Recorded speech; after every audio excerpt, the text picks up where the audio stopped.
شريك له واشهد ان محمدا عبده ورسوله اما بعد கண்ணியமிக்க அல்லாஹ்வுடைய நல்லடியார்களே, ரமலானுடைய நாட்களிலே தொடர் உரையாக ஷைத்தானுடைய ஊசலாட்டம் என்ற தலைப்பில சில விஷயங்களை பார்த்து வருகிறோம். அதில் நேற்றைய தினம் ஷைத்தான் நம்மை எப்படி வழிநடத்து இணைவைப்பு காரியங்களில் ஈடுபடுவதற்கான என்பது போன்றதை நாம் பார்த்தோம்.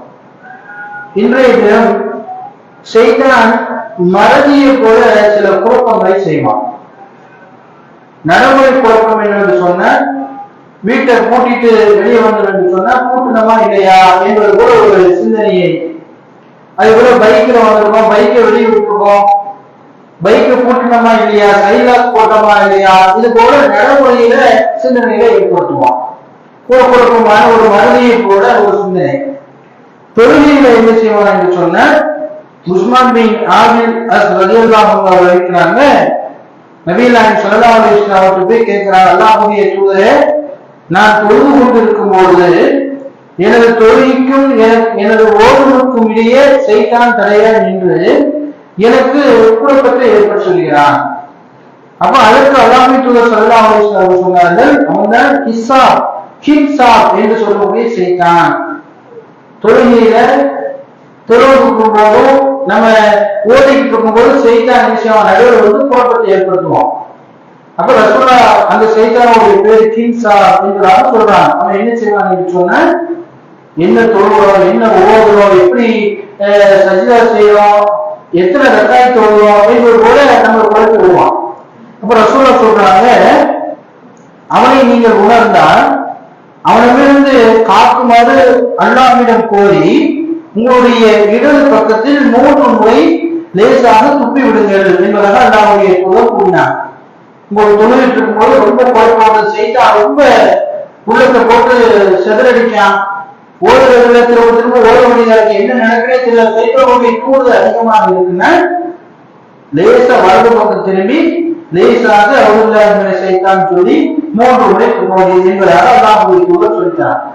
3 முறை லேசா காடு துப்பிடக்கூடாது, பக்கத்துல ஆடுகள் பட்டோம், லேசாக என்ன செய்யணும் துப்புமாறு அல்லாஹ்வுடைய தூதர் சொல்றாங்க. அதே போல இன்னொரு ஹதீஸ்ல அல்லாஹ்வுடைய தூதர் சொல்றாங்க, தொழுகைக்கு அழைப்பு எடுக்கும் போது, அதாவது பாங்கு சொல்லும் போது ஷைத்தான் என்ன செய்யறான்னா காற்றை வெளியேற்றுவது போல வேகமா ஓடிடலாம். பாங்கு சொல்லும் போது அதுக்கப்புறம் ஷைத்தான் என்ன செய்யலாம், திரும்ப வந்துடலாம். தொழுகையை இக்காமத்து சொல்லும் போது என்ன செய்யலாம், ஷைத்தான் மீண்டும் நினைச்சாங்க ஓடுதுன்னா இக்காமத்து முடிஞ்சதுக்கு அப்புறம் தொழுகையை தக்பீர் நின்ன உடனே ஷைத்தான் வந்து என்ன செய்யறான், குழப்பங்களை ஏற்படுத்தி விடுவான் என்பதாக அல்லாஹ்வுடைய தூதர் நமக்கு சொல்றான். அதை நம்ம நடைமுறையிலே பார்க்க முடியாது. பொழுதுட்டு இருக்கும் பொழுதுதான் மற்ற நேரத்துல சிந்திக்காத அனைத்து யோசனைகளும் தொழுகையில தக்பீர் கையில கேட்கணும்தான் வரும். நாளைக்கு என்ன செய்ய போறோம், அது நடந்தது, அவருக்கு எப்படி போறோம், இது நடந்தது, எப்படி இது முடிக்க போறோம், எல்லா விஷயத்தையுமே அந்த தக்பீர் கேட்கணும் யோசனை வரும். அப்ப இது எல்லாம் ஷைத்தானுடைய குழப்பம் தான் என்பதாக அல்லாஹ்வுடைய தூதர் சொல்றாங்க. அபூஹுரைரா ரலியல்லாஹு அன்ஹு அறிவிக்கிறாங்க, அல்லாஹ்வுடைய தூதர் கூறினார்கள், மீண்டும் ஷைத்தான் இக்காமா முடிந்தவுடன் அவன் மீண்டும் வந்து அந்த நபருக்கு அவரது எண்ணங்களுக்கு இடையூறு விளைவித்து இதையும் அதையும் நினைவில் வையுங்கள் என்பதாக, இதை நினைவு வைங்க, அதை நினைவு வைக்க என்பதாக இருக்கலாம். தொழுது கொண்டிருக்கும் வரை அவன் உங்களிடம் கூறுவான், அவர் எவ்வளவு தொழுவார் என்பதை மறந்து கொள்வார். உங்களில் யாரேனும் அவர் 3 அல்லது 4 ரக்காயத்தை தொழுவாரா என்பதை நினைவில் கொள்ளவில்லை என்றால் அவர் உட்கார்ந்து இருக்கும் போது 2 சுஜூதுகளை செய்ய வேண்டும் என்பதாக அல்லாஹ்வுடைய தூதர் சொன்னாங்க என்பதாக அபூஹுரைரா அறிவிக்கிறான். தொழுவிட்டு இருக்கும்போது எத்தனை தொழுவோம்னு தெரியாது, 3 ரக்காயத்தா 4 ரக்காயத்தா, என்ன தொழுவோம் என்பது போல தெரியாம குழப்பத்தை ஏற்படுத்தி விடுவான். அப்போ அல்லாஹ்வுடைய தூதர் சொல்லியிருக்காங்க, நம்ம கடைசி அத்தஹியாத்துல இருக்கும்போது சலாம் கொடுப்பதற்கு முன்பாக 2 சஜ்தா செய்யணும். தவறு ஏற்பட்டாலும் இதை செய்யலாம். தொழுகையில தவறு ஏற்படுது, 3 ரக்காயத்துக்கு பதிலா மகரிப்ல 3க்கு பதிலா 4 தொழுகிறோம், அல்லது மற்ற நேரத்துல 4 ரக்காயத்துக்கு பதிலா 3 தொழுகமா இருக்கு, 5 தொழுகமா இருக்கு, ஒரு குழப்பம் வருதுன்னா சஜ்தால இருந்துகிட்டு அத்தஹியாத்துல நம்ம அத்தஹியாத்துக்கு ஓடுறதுக்கு சலாம் கொடுப்பதற்கு முன்பாக என்ன செய்யணும்னா 2 சஜ்தா செஞ்சிட்டோம்னா அது நமக்கு அந்த தொழுகையை முழுமையாக்கி விடுவோம் என்பதாக அல்லாஹ்வுடைய தூதர் சொல்றார். அப்ப 2 ரக்காயத்தா 3 ரக்காயத்தா என்பது போல குழப்பமா இது வந்து இமாம் பின்னாடி நிற்கும் போது குழப்பங்கள் கம்மியாகும். ஏன்னா அவங்க தொலை வச்சுட்டு இருப்பாங்க, அவங்களை பின்பற்றி நம்ம தொழுதுட்டு இருப்போம். ஆனா தனியா நம்ம தொழுதோம் என்று சொன்னா எத்தனை ரெக்காயத்து என்பது தெரியாது. அப்ப ரசூலா அதுக்கு ஒரு தீர்வு சொல்றாங்க, நீங்க வந்து 3 ரெக்காய் தொழுதோமா 4 ரெக்காய் தொழுதோமா ஒரு என்ன வருதுன்னு நீங்க எது குறைவானதோ அதை எடுத்துக்கொள்ளுங்க. 3 4 அப்படின்னா 3 எடுத்துக்கொள்ளுங்க. அப்ப 2 ரெக்காய் தொழுதோமா 3 ரெக்காய் தொழுதோமா ஒரு குறைவானதுன்னா குறைவானது 2 ரெக்காய் தான் தொழுதோம் என்பதாக நீங்கள் எடுத்துக்கொள்ளுங்கள் என்பதாக அல்லாஹ்வுடைய தூதர் சொல்லிட்டு இறுதியாக 2 சஜ்தா செய்யுங்கள். அது சாஹு என்பதாக அல்லாஹ்வுடைய தூதர் நமக்கு சொல்லிட்டார். அப்ப நமக்கு 2 ரெக்காய் தொழுதோமா 3 தொழுதோமா 4 தொழுதோமா இல்ல 3 தொழுதோமா என்பது இல்லைன்னா எது குறைந்த நம்பர் 3 4 3 2 தான் தொழுதோம் என்று நீங்க தொழுதிய கண்டினியூ பண்ணிட்டு கடைசியாக 2 சஜ்தா செஞ்சு விட வேண்டும் என்பதாக அல்லாஹ்வுடைய தூதர் சொல்றாங்க. இப்படி எல்லாம் தொழுகையில புகுந்து என்ன தொழுவோம் எப்படி தொழுவோம் என்பது இல்லாத ஒரு குழப்பத்தை தருவோம். அடுத்து என்ன குழப்பத்தை தருவான்? அப்துல்லா இப்னு ஸையத் ரலியல்லாஹு அன்ஹு அறிவிக்கிறாங்க, நான் அல்லாஹ்வுடைய தூதர்கிட்ட போய் கேட்டேன், அல்லாஹ்வுடைய தூதரே எனக்கு வந்து காற்று பிடிவது போல ஒரு சந்தேகம் வந்துகிட்டே இருக்கு, காற்று பிடிவது போல உணவு வருது, அப்போ அந்த கற்பனை இருந்தா எனக்கு தொழுகை இருக்கா இல்லையா போயிட்டானே தெரிய மாட்டேங்குது என்பதாக அல்லாஹ்வுடைய தூதர் சொல்றான். அப்ப அல்லாஹ்வுடைய தூதர் சொன்னாங்க, நீங்கள் வந்து சப்தத்தை கேட்காத வரை அல்லது அந்த நாட்டத்தை உணராத வரை தன்னுடைய தொழுகை இங்கு விட்டு விடக்கூடாது என்பதாக அல்லாஹ்வுடைய தூதர் சொல்றான். எப்படி குழப்பத்தை ஏற்படுத்துவான்? தொழுது போகும்போது நம்ம காற்று பிடிந்த மாதிரி ஒரு சிந்தனை வருது என்பதோட எண்ணத்தை ஏற்படுத்துவான். அப்ப அல்லாஹ்வுடைய தூதர் தெளிவாக சொல்லிட்டாங்க, ஒண்ணு உங்களுக்கு சத்தம் இருக்கணும், அப்படி இல்லையா நாட்டம் உங்களுக்கு இந்த 2 இருந்தா நீங்க என்ன செய்யுங்க, தொழுகை விட்டு விட்டு ஒழு செஞ்சுருங்க. அப்படி இல்லை உங்களுக்கு ஒரு ஃபீலிங் மாதிரி இருக்கு அப்படின்னா அதற்கு நீங்க அந்த தொழுகையை விட வேண்டிய அவசியம் இல்லை என்பதாக அல்லாஹ்வுடைய தூதர் சொல்றாங்க. அது போல அடுத்து ஒழுங்கு செய்வதை குழப்பம். ஒழுங்கு செய்யற என்ன, சில பேர் கைகளை கழுவிக்கிட்டே இருப்பாங்க. இங்க ஜமாத் முடியும், அவர் கை கழுவிக்கிட்டே இருப்பாரு, இந்த ஜமாத் முடியும் கையை போட்டு கழுவணும், வாயை போட்டு தேய்ச்சி பல்களை தேய்ச்சி காய் உமிழ்ந்து ஹரான் சட்டத்தை போட்டு இது எல்லாமே சைத்தானுடைய வேலைகள் தான். ஏன் என்று சொன்னா அல்லாஹ்வுடைய தூதர் அழகாக சொல்லிட்டாங்க, 3 முறைக்கு மேல நீங்க என்ன செய்யக்கூடாது, செய்யக்கூடாது. நீங்க ஒரு செய்யறாங்க 3 முறையில கைகள் கழுவணும், 3 முறையில வாய்ப்பு பிடிக்கணும், 3 முறையில கைகள் கழுவணும், 3 முறையில முகங்களை கழுவணும். 4வது நீங்க செஞ்சுட்டீங்கன்னு அல்லாஹ்வுடைய தூதர் எப்படி சொல்றாங்க, நீங்க அநியாயம் செய்து விட்டீர்கள் என்பதாக அல்லாஹ்வுடைய தூதர் சொல்றாங்க. அப்ப இதெல்லாம் என்னது, நம்ம ரொம்ப தூய்மை இல்லையோ, ரொம்ப கழுவுறது, ரொம்ப பல்ல தேய்க்கிறது, ரொம்ப வாய்களை கழுவுறது இப்படிலாம் இருக்கக்கூடாது. 3 முறை அல்லாஹ்வுடைய தூதர் சொல்றாங்க, 4வது முறை கூட செய்யக்கூடாது. எப்பமாவது மலையில சரியா கழுவல அப்படின்னு செய்து போகலாம். அதே மாதிரி தலையில மசீத் செய்யறது 1 முறை தான். இது அல்லாஹ்வுடைய தூதர் நமக்கு கற்றுத் தந்தது. அப்போ அதுல எத்தனை தடவை அப்படின்னா செய்யக்கூடாது, 3 தடவை. 4வது செய்தாவிட்டால் கூட அல்லாஹ்வுடைய தூதர் என்ன சொல்றாங்க, நீங்கள் அநியாயம் செய்து விட்டீர்கள் என்பதாக சொல்றாங்க. அப்போ எத்தனை தடவை நம்ம செய்யறது என்பதையும் அல்லாஹ்வுடைய தூதர் என்ன செய்யறாங்க, 3 மேல செய்யக்கூடாது என்று சொல்றாங்க. அப்போ முதல்ல வலது புறத்திலிருந்து ஆரம்பிக்கிறது. வலது செய்யறீங்களா, கையில் ஒழுங்கு கழுவுறது, அதுக்கப்புறம் இடது கை, இப்படிதான் அல்லாஹ்வுடைய தூதர் செஞ்சாங்க. வலது புறத்தில் ஆரம்பிப்பாங்க, இடது புறத்தில் முடிப்பாங்க. கால்கள் கழுவுவோம், வலது கையை காலை கழுவிட்டு வலதையும் கழுவிட்டு இடது கழுவிட்டு மறுபடியும் வலது கழுவுறாரு. முதல்ல வலது கால்களை நல்லா தேய்ச்சி கழுவிட்டு அதுக்கப்புறம் இடது கால்களை கழுவி முடிக்கணும் என்பதாக அல்லாஹ்வுடைய தூதர் நமக்கு சொல்றாங்க. இது என்னது, உங்களுக்கு சுத்தம் இல்லாத போல ஒரு உடலை செய்தான் ஏற்படுத்துவான். அப்போ அந்த மாதிரியான நிலை வரக்கூடாது. அல்லாஹ்வுடைய தூதர் சொல்லும்போது மிஸ்வாக் குச்சி எடுத்து பல் துவப்பாங்க. பல் துவப்பது ஒரு முறை கட்டாயமாக அல்லாஹ்வுடைய தூதர் செய்ய சொன்னாங்க. அவ்வளவு லேசா பல் துவக்கி என்ன செஞ்சுவாங்க விட்டுருவாங்க. அதுக்கப்புறம் குளிப்பதும் அப்படிதான். சில பேர் பாத்தீங்கன்னா குளிப்பது என்று சொன்னா தண்ணீர் அதிகமாக பயன்படுறது. அப்ப அல்லாஹ்வுடைய தூதர் என்ன செய்யறாங்க, ஒது செய்யும் போது 1 மூட் தண்ணீர் கொண்டு அல்லாஹ்வுடைய தூதர் ஒது செய்யறாங்க. 1 மூட் அப்படின்னா என்னன்னு பாத்தீங்கன்னா 4 மூட்டு சேர்ந்தா 1 சாவு அப்படிங்கிறத சொல்றாங்க. அப்போ 1 சாவுங்கிறது 1 கை. அப்போ 4 மூட்டு என்று சொன்னா 4 கைகள்ல அப்படி தண்ணீர் போயிருந்தா 1 பக்கெட் வரும். அந்த மாதிரி 1 பக்கெட் தான் வரும். அப்போ 1 மூட்டு தண்ணியில அல்லாஹ்வுடைய தூதர் ஒது செஞ்சிருக்காங்க. சின்ன பக்கெட்ல சின்ன ஒரு ஜக்ல ஒது செஞ்சிருக்காங்க அல்லாஹ்வுடைய தூதர். 4 மூட்டு, அதாவது 4 கைகளை கொண்டு ஊற்றக்கூடிய 1 பக்கெட் தண்ணீர் அல்லாஹ்வுடைய தூதர் செஞ்சிருக்காங்க. கடுமையான குளிப்பையும் அல்லாஹ்வுடைய தூதர் குடிச்சிருக்காங்க என்பதை நம்ம பார்க்க முடியாது. அப்போ அவ்வளவுதான், 1 பக்கெட் தண்ணி இருந்தாலே அல்லாஹ்வுடைய தூதர் குடிப்பதற்கு போதுமானது என்பதாக சொல்லியிருக்காங்க.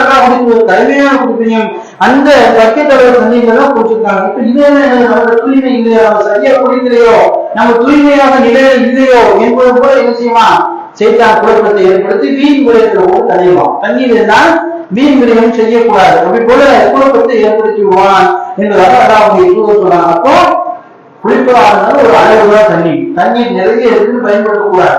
எதுவுமே உண்ணங்கள் பருவங்கள் வீண் விளையம் செய்யக்கூடாது. வீண் விளையம் செய்வதை அல்லாஹ் நேசித்ததில்லை என்பதாக அல்லாஹ் சொல்றான். அப்போ ஒரு அளவு ஒரு பக்கெட்ல நம்ம குடிக்க முடியும் என்பதாக அல்லாஹ்வுடைய தூதர் நமக்கு கற்றுத் தந்திருக்காங்க. நம்ம ஒரு செய்தி நிறைய தண்ணிகளை கொண்டு விட்டு அதை என்ன செய்யக்கூடாது, வேஸ்ட் ஆகக்கூடாது. அதுவே போதுமான தூய்மை என்பதாக அல்லாஹ்வுடைய தூதர் நமக்கு கற்றுத்தராங்க. அடுத்து பாருங்க, குழந்தைகள் சில வீட்டுல இருப்பாங்க. அந்த கை குழந்தையா இருக்கிறவங்க சிறுநீர் என்ன செஞ்சாங்க, நம்மளுடைய ட்ரெஸ்ல ஆடைகள்ல பட்டுவோம். அப்ப ரசூலா அதுக்கு ஒரு தீர்வு சொல்றாங்க. ரசூலா ஒரு வீட்டுக்கு போகும்போது அல்லாஹ்வுடைய தூதருடைய கையில அவங்க என்ன செய்யறாங்க, குழந்தையை கொடுக்குறாங்க. அப்ப அந்த குழந்தை என்ன செய்யறாங்க, அவருடைய தூதர் சிறுநீர் போயிருது. அப்போ அல்லாஹ்வுடைய தூதர் என்ன செய்யறாங்க, அந்த குழந்தை ஆண் குழந்தை என்று இருந்தா லேசா தண்ணீரை என்ன செய்யறாங்க, அந்த இடத்தை விட்டு தெளிச்சு லேசா தண்ணியை மட்டும் தெளிச்சு விடுறாங்க. ஆண் குழந்தையா இருந்தா. பெண் குழந்தையாக இருந்தா என்ன செய்யறாங்க, தண்ணீரை விட்டு அந்த இடத்தை கழுவி விடுறாங்க. இது ரெண்டு தான் அல்லாஹ்வுடைய தூதர் சொன்னது. அப்ப நம்ம இப்ப என்ன செய்யறோம், குழந்தைங்க உடனே நம்மளுடைய மேல சிறந்த கிடைக்குதுன்னா உடனே ஆடைகளை மாற்றணும், தூய்மையாக இருக்கணும் அப்படிலாம் கிடையாது. ஆண் குழந்தையா இருந்தா எந்த இடத்துல அந்த சிறுநீர் பட்டிருக்கோ அதுல தண்ணீர் தொழுத்து குழந்தையை கொடுக்கலாம். அது பெண் குழந்தையாக கூடுதலாக அந்த இடத்தை கழுவி விட வேண்டும் என்பதாக அல்லாஹ்வுடைய தூதர் இவ்வளவுதான். அது இல்லாம ட்ரெஸ் மாற்றணும், நிறைய குளிக்கணும், மறுபடி போல எங்க போல என்னன்னா கிடையாது. இது என்ன நடக்குது, நீங்க தூய்மையாக இல்லை என்பது கூட செய்தா குழப்பத்தை ஏற்படுத்தும். அப்போ அல்லாஹ்வுடைய தூதர் மிக அழகாக நமக்கு சொல்லி தந்திருக்காங்க. அப்ப தொழுகையில நம்ம ஆடை சரியில்லை, அது சரியில்லை, இந்த பிரச்சனை அந்த பிரச்சனை என்பது கூட தொழாமல் இருந்து விடக்கூடாது. அதனாலதான் அல்லாஹ்வுடைய தூதர் இதெல்லாம் எளிமையானதுதான், இதெல்லாம் நீங்க என்ன செய்யுங்க, ஃபாலோ பண்ணுங்க என்பதாக அல்லாஹ்வுடைய தூதர் சொல்றாங்க. அது போல சிலருக்கு யூரினரி இன்ஃபெக்ஷன் சொல்லுவாங்க, சிறுநீர் தொற்று இருக்கும். அவங்க என்ன செய்யலாம், அல்லாஹ்வுடைய தூதர் சொல்லும் பொழுது அவங்க தினமும் குளிக்க வேண்டியது, அதாவது அவங்க குளிச்சுக்கிட்டே தான் இருக்கணும், குளிச்சுதான் சொல்லணும் என்பது போல இல்லை. சில பேருக்கு சொட்டு சொட்டு ஆடி யூரின் போகுது சொன்னா அவங்க என்ன செய்யணும், 5 நேர தொழுகையிலும் ஒன்று செஞ்சிடும். அப்ப நம்ம சில பேர் எப்படின்னா ஒரு வசதியை 2 வருஷம் தொழலாம், ஒரு முடியாதுன்னா கூட ஒரு தொழலாம். ஆனா அவர்களுக்கு ஒரு முடியாவிட்டாலும் என்ன செஞ்சிடணும், கண்டிப்பான முறையில அந்த மாதிரியான ஒரு சின்ன நோய் இருந்துச்சுன்னா தொழாமல் இருக்கக்கூடாது. அதுக்கு பதிலாக அவர்கள் ஒவ்வொரு முறையும் ஒவ்வொரு வசதிக்கும் ஒது செய்து கொள்ள வேண்டும் என்பதாக அல்லாஹ்வுடைய தூதர் சொல்றாங்க. அதே போல பெண்களுக்கு வரக்கூடிய அந்த காலகட்டத்துல ரசூலுல்லாஹி ஒரு பெண்ணை கேட்கிறாங்க, அல்லாஹ்வுடைய தூதர் எனக்கு இந்த பெண்களுக்கு வரக்கூடிய அந்த மாதவிடாய்க்கான 5 நாட்கள் 7 நாட்கள் சில நாட்கள் 10 நாட்கள் இருக்கிறத கேட்கும்போது அல்லாஹ்வுடைய தூதர் சொன்னாங்க, அது நோய். உனக்கு 3 நாள் அல்லது 5 நாளுக்குள்ள அந்த வெளியே அந்த மாதவிடாய் நின்று சொன்னா நீங்க என்ன செய்ய, ஒரு செய்து தாராளமாக கொடுங்க. எப்படி மற்ற அந்த சிறுநீருக்கு அந்த விஷயத்தை சொல்றது போல நீங்கள் ஒருவர் என்ன செய்யக்கூடாது, இருந்து வரக்கூடாது. ஒவ்வொரு ஒருத்தரை என்ன செய்யணும், ஒரு செய்து கொடுத்துதான் அல்லாஹ்வுடைய தூதர் நமக்கு கற்றுத்தந்திருக்காங்க. அப்ப பெண்கள் வரக்கூடிய அந்த அந்த காலகட்டத்துல அவர்கள் 3 நாட்கள் தான் அவருக்கு நேரம், அது அல்லாத மற்ற நாட்கள் அது நோய் என்பதாக அல்லாஹ்வுடைய தூதர் சொல்லியிருக்காங்க. அப்ப இது எல்லாம் செய்த என்ன செய்யணும், சுத்தமா இல்லை, தூய்மை இல்லை என்பது போல எண்ணத்தை உண்டு பண்ணி தொழுகைக்கு நம்மை அந்த விடாமல் செய்வது செய்தனுடைய வேலையாக இருக்கிறது. அப்ப இதெல்லாம் நம்ம கொஞ்சம் கவனமாக இருக்கணும். இந்த மாதிரி காலகட்டத்துல நம்ம என்ன செய்யணும், 3 நாட்கள் வரை பார்த்துட்டு அதுக்கப்புறம் இல்லை என்று சொன்னா நம்ம எப்பொழுதும் போல ஒரு செய்து தொழுது கொள்ளலாம் என்பதாக நமக்கு அனுமதித்தாராம். அப்ப சின்ன சின்ன குழப்பங்கள் இந்த மாதிரியான விஷயத்தை கொடுப்பான். அது போல பெரிய குழப்பமும் செய்வான். இப்படி இவன் எதிரி அவன் எதிரி என்பது மனிதர்களுடைய விஷயத்தை ஆராய்வது. இவர் எப்படிப்பட்டவர் தெரியுமா, அவர் எப்படிப்பட்டவர் தெரியுமா என்பது போல சந்தேகத்தை பல எண்ணங்களில செய்வது, இது சைத்தானுடைய வேலை என்பதாக அல்லாஹ்வுடைய தூதர் சொல்றாங்க. அப்போ இந்த மாதிரி சந்தேகப்படுவதை பற்றி அல்லாஹ்வுடைய திருமறை குர்ஆன் அல்லாஹ் சொல்லும்போது மோனிங்கள சந்தேகம் பல எண்ணங்களிலிருந்து சந்தேகத்திலிருந்து நீங்கள் நினைச்சீங்க விலகிக் கொள்ளுங்கள். ஏனென்றால் நிச்சயமாக எண்ணங்களிலே சில பாவங்கள் இருக்கிறது, பிறருடைய குறையை நீங்கள் துருவி ஆராய்ந்து கொண்டிருக்கிறார்கள். அன்றையும் உங்களில் சிலரை பற்றி புறம் பேச வேண்டாம். உங்களில் எவராவது தம்முடைய இறந்த சகோதரின் மாமிசத்தை புசிக்க விரும்புகிறீர்களா? இல்லை, அதை நீங்கள் வெறுப்பீர்கள். இன்னும் நீங்கள் அல்லாஹ்வை அஞ்சிக் கொள்ளுங்கள் என்பதா அல்லாஹ் திருமறை குர்ஆன்ல சொல்றான். அப்போ அடுத்தவங்களுடைய குறையை துருவி துருவி ஆராயக்கூடாது. அவன் எப்படி தெரியுமா, அவனுடைய வாப்பை எப்படிப்பட்டது தெரியுமா, அவன் என்ன செய்யறான் தெரியுமா, இப்படி அடுத்தவங்க குறையை ஆராயக்கூடாது, துருவி துருவி என்ன செய்யக்கூடாது, ஆராயக்கூடாது என்பதாக அல்லாஹ் சொல்லிக்கிறான். அது மட்டும் இல்லாம எப்படிப்பட்ட குறை பேசக்கூடாது என்று சொன்னா, உங்களோட கூட பிறந்த சகோதரர் அவரை நீங்க சமைச்சு சாப்பிடுறதுக்கு விரும்புவீங்களா?